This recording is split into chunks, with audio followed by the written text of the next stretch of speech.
Hello my YouTube family, welcome to my channel. आप सभी का हमारे YouTube channel Reema stories of world में स्वागत है। उम्मीद करते हैं आप सभी बढ़िया होंगे, स्वस्थ होंगे और अच्छे होंगे।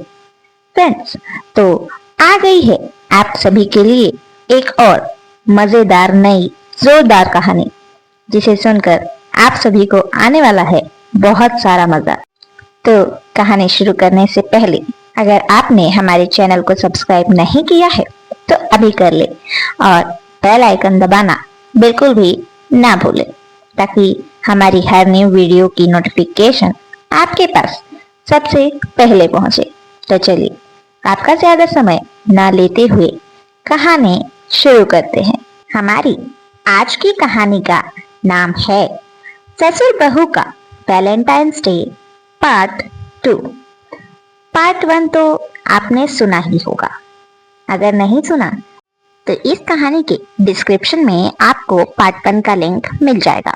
तो जल्दी से जाइए, कहानी सुनकर आइए और हमें बताइए कि आपको कहानी कैसी लगी।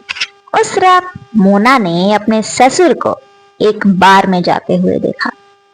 उसके बाद उसने अपने ससुर से बात की और पूछा, ससुर जी, मैंने आपको बार में जाते हुए देखा। इसका मतलब आप हर रात बार में जाते हैं और आप ओयो में भी जाते होंगे। उसके बाद उसका ससुर चुप हो गया। उसकी चुप्पी का फायदा उसकी बहू ने उठा लिया। वो भी चालू ही थी।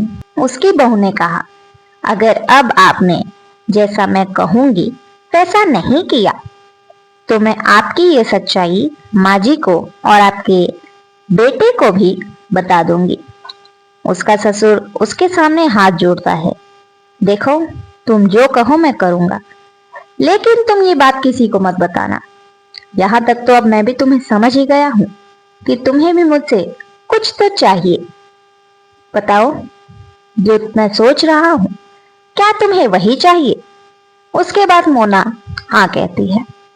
जी हाँ ससुर जी, आप तो जानते हैं कि आपका बेटा ज्यादातर काम के सिलसिले में बाहर ही रहता है।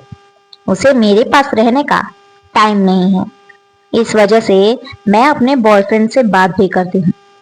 कभी कभी मैं जिन पार्टियों में जाती हूँ वो पार्टियां मेरे सहेलियों की नहीं बल्कि मेरे बॉयफ्रेंड के साथ होती है।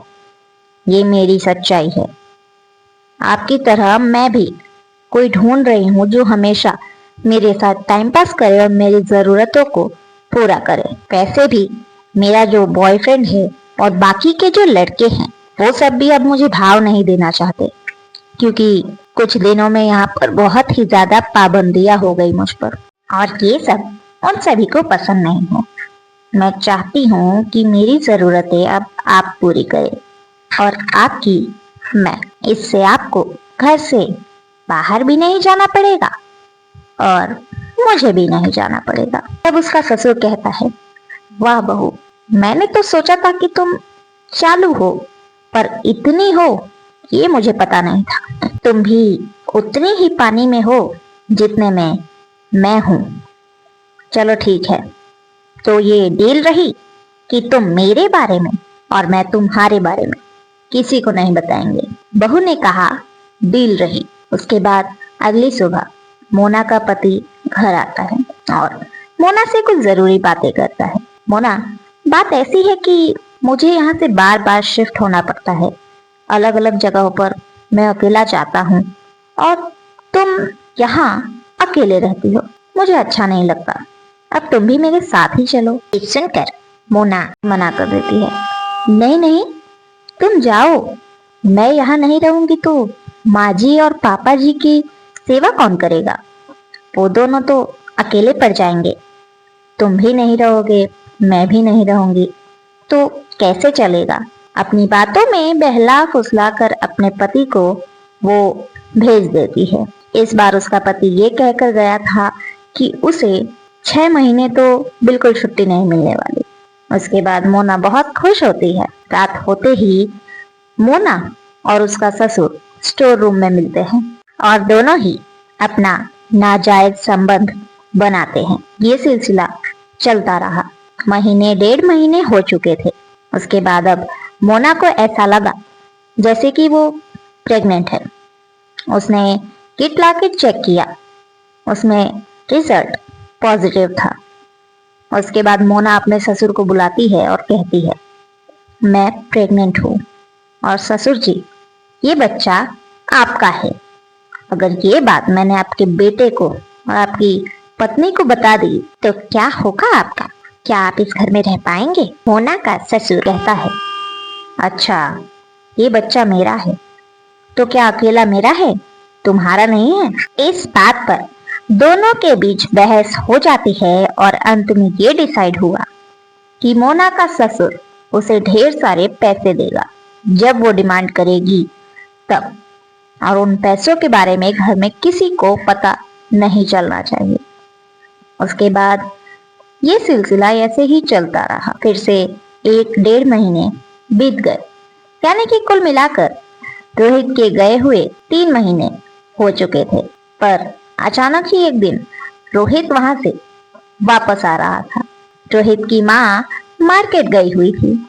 वो बीच बाजार अपनी माँ से मिलता है और सरप्राइज देता है, माँ, मैं तो 6 महीने बाद आने वाला था, पर अचानक से मेरा ट्रांसफर इस स्टेट में हो गया और अब मैं 1-2 साल तो यहीं रहने वाला हूँ आप सबके साथ, तो चलिए घर चले। तभी यहाँ सासू माँ की मार्केट जाने का फायदा उठाकर बहू अपने ससुर के पास आती है। क्या हाल है ससुर जी? आज तो दिन में ही मौका मिल गया और आज तो वैलेंटाइंस डे भी है। आज तो आपको जमकर मेरी इच्छाएं पूरी करनी होगी। ससुर कहता है, वहां राह क्या देख रही हो, आओ मेरे पास आकर बैठो। बहू अपने ससुर के पास जाती है और इन दोनों ने अपने नाजायज संबंध को और आग दी। तभी अचानक घर में माँ बेटे दोनों आ जाते हैं और चुपचाप इन दोनों को सरप्राइज देने के लिए घर में ढूंढते हैं। घर में कोई नहीं है ये सोचकर इन दोनों ने दरवाजा भी बंद नहीं किया था। इस बीच दोनों माँ बेटे आकर इन दोनों को ही देख लेते हैं और रंगे हाथ पकड़ लेते हैं। रोहित तो बेचारा अपनी बीवी को वैलेंटाइंस डे पर सरप्राइज देने के लिए बुके लेकर आया था, पर उसे खुद ही सरप्राइज मिल गया। सरप्राइज नहीं, शॉक मिल गया, जिस शॉक से वो जिंदगी भर के लिए शायद उभर नहीं सकता था। उसके पिता और उसकी पत्नी को एक साथ बेड पर देखकर उसकी माँ चक्कर खाकर बेहोश हो जाती है। रोहित उन दोनों से निपटने की बजाय सबसे पहले अपनी माँ को डॉक्टर के पास लेकर जाता है। डॉक्टर ने कहा कि उसकी माँ को स्ट्रेस मना है और वो जो कहे बस वही होना चाहिए।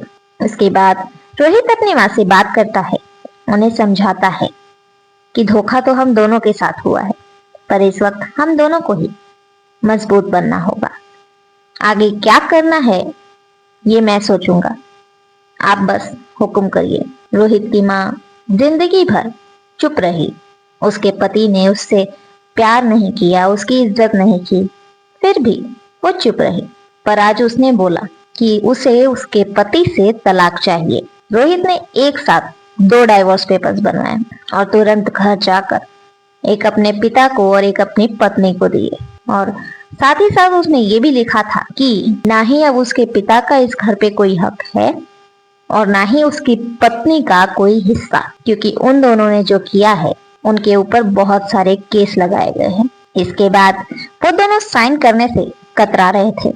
दोनों अपने अपने पति पत्नी से माफी मांग रहे थे, मोना रोहित से और वेद प्रकाश अपनी पत्नी कलावती से कि मुझे माफ कर दो, मुझसे गलती हो गई। पर उन दोनों का एक ही जवाब था, गलती एक बार होती है, हर बार नहीं। और तुम दोनों को एक साथ देखकर ऐसा लग ही नहीं रहा था कि ये पहली बार हुआ है। तभी अचानक मोना को चक्कर आ जाता है। डॉक्टर को बुलाने पर पता चलता है कि मोना पिछले 1.5-2 महीने से प्रेग्नेंट भी है। और ये सब देखकर रोहित समझ गया था कि ये क्या है। रोहित ने हाथ पकड़कर अपने बाप और अपनी पत्नी को घर से बाहर निकाल दिया। मामला कोर्ट तक गया। उसके बाद इन दोनों को मजबूरी में साइन करना ही पड़ा, नहीं करते तो दोनों को ही जेल जाना पड़ता। उसके बाद दोनों घर से आउट और ये दोनों माँ बेटे एक साथ घर में रहने लगे। कई दिनों तक रोहित की माँ की तबीयत खराब रही, पर आखिर में उसने खुद को संभाला और अपने बेटे के साथ अपनी जिंदगी